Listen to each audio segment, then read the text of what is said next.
आप देख रहे हैं जी राजस्थान। मैं हूं आपके साथ संजय यादव। रात के 8 बज चुके हैं और वक्त हो चुका है आज के 8 के अटैक का, यानी सबसे बड़ी बहस जवाब तो लेकर रहेंगे।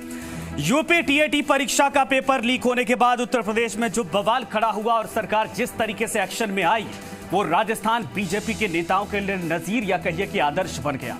राजस्थान में रीट 2021 परीक्षा के नतीजे भले आ गए, लेकिन बीजेपी के नेता अब भी 26 सितंबर को हुई रीट परीक्षा को निरस्त करने की मांग कर रहे।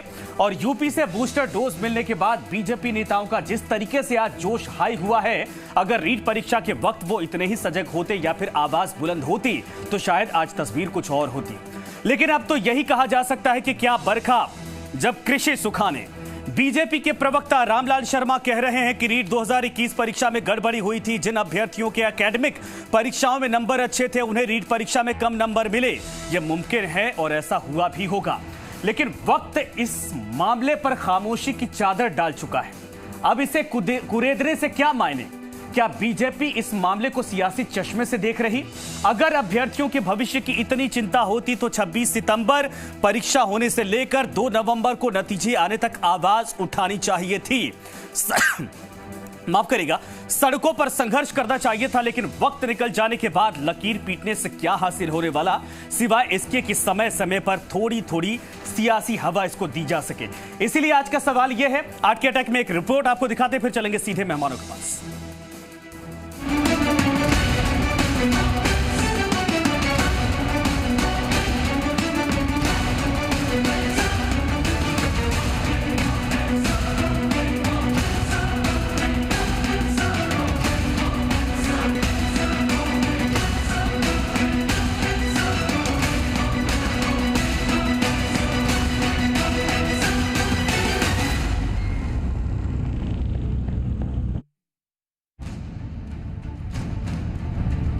छब्बीस सितंबर को हुई रीट 2021 परीक्षा के नतीजे भले ही आ गए हैं, लेकिन बीजेपी रीट परीक्षा में धांधली के लगे आरोपों के जिन को बोतल में बंद नहीं होने दे रही।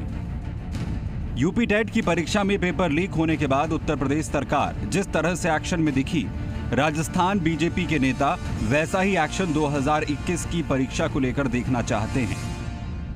बीजेपी नेताओं को इससे कोई फर्क नहीं पड़ रहा कि रीट के नतीजे आ चुके हैं। ये मामला यूपी की तरह मौजू नहीं है। बीजेपी प्रवक्ता रामलाल शर्मा अब कह रहे हैं कि जिन अभ्यर्थियों ने एकेडमिक परीक्षाओं में अच्छे अंक हासिल किए थे, उन्हें रीट में अच्छे नंबर नहीं मिले हैं। इससे पता चलता है कि रीट परीक्षा में गड़बड़ी हुई थी, जिसे निरस्त किया जाना चाहिए। रीट परीक्षा को लेकर राज्य सरकार ये कह रही है कि हमने पूरी ईमानदारी के साथ इस परीक्षा को आयोजित किया है और इसके अंदर कोई धांधली नहीं हुई, कोई पेपर लीक नहीं हुआ।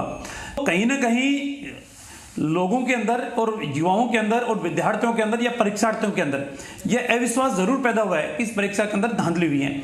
सरकार को हर धार्मिकता छोड़नी चाहिए। लाखों युवाओं के, लाखों विद्यार्थियों के या लाखों बेरोजगारों के भविष्य के साथ खिलवाड़ नहीं करना चाहिए और उनकी भावनाओं की कदर करते हुए इस परीक्षा को निरस्त करना चाहिए।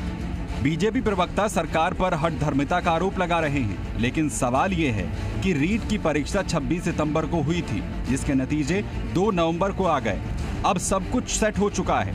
पूरे दमखम के साथ आवाज तो तब उठानी चाहिए थी जब रीट में नकल और पेपर लीक के मामले सामने आए थे। सरकार ने आरोपियों के खिलाफ कार्रवाई कर सबका मुंह बंद कर दिया। अब सब ठंडे बस्ते में जा चुका है। फिर निरस्त करने की लकीर पीटने के क्या मायने हैं? क्या बीजेपी को इसमें सियासत दिख रही है? चौमू से प्रदीप सोनी के साथ ललित वर्मा, जी मीडिया, जयपुर।